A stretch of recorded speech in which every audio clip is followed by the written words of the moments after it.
চীনের একজন অভিজ্ঞ প্যারাগ্লাইডার লিউ গে এক অবিশ্বাস্য ও শ্বাসরুদ্ধকর অভিজ্ঞতার মধ্য দিয়ে গেছেন, যেখানে তিনি আকাশে ওড়ার সময় হঠাৎই প্রায় 28,000 ফুট উপরে উঠে যান, যেটা একটি যাত্রীবাহী বিমানের উচ্চতার কাছাকাছি।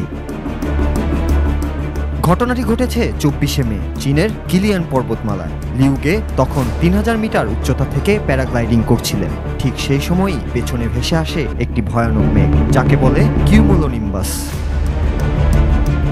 এই ধরনের মেঘের নিচে তাপীয় প্রবাহ তৈরি হয়, আর তা এতটাই শক্তিশালী হয় যে প্যারাগ্লাইডারদের টেনে অনেক উপরে তুলে নিয়ে যায়। এই ঘটনাকে বলা হয় ক্লাউড সাক।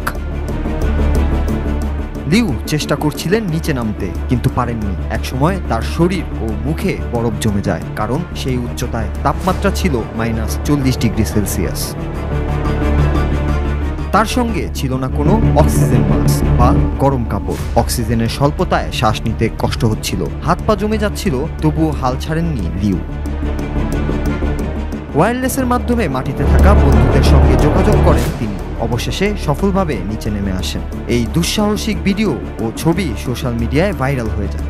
অনেকেই একে ইতিহাসের সেরা প্যারাগ্লাইডিং ফ্লাইট বললেও লিউ গে এই বিষয়ে চুপচাপ থাকতেই চেয়েছিলেন, কারণ তিনি সরকারের কাছে এই ফ্লাইটের অনুমতি নেননি বা ফ্লাইং রিপোর্টও দেননি। তাই চীনের আইন অনুযায়ী তার বিরুদ্ধে প্রশাসনিক তদন্ত শুরু হয়েছে।